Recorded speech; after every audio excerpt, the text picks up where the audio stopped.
আজকে আমাদের কলাপাড়া এনসিপি শাখা থেকে জাতীয় নাগরিক পার্টি এনসিপি কলাপাড়া শাখা থেকে গণভোটের পক্ষে ক্যাম্পেইন করা হয়েছে।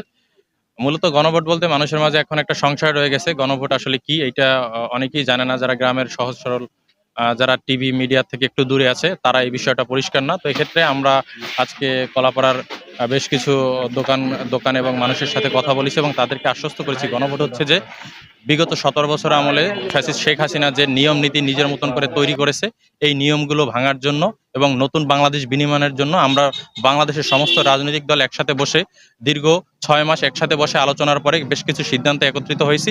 সেই সিদ্ধান্তগুলো বাস্তবায়নের জন্য হ্যাঁ ভোট দিতে হবে এবং নতুন বাংলাদেশ বিনির্মাণে সংস্কারের স্বার্থে, বিচারের স্বার্থে হ্যাঁ ভোট জয়ী করা হলে ভবিষ্যতে আর কেউ ফ্যাসিবাদী রাষ্ট্র শাসন ব্যবস্থা কায়েম করতে পারবে না। ধন্যবাদ সকলকে।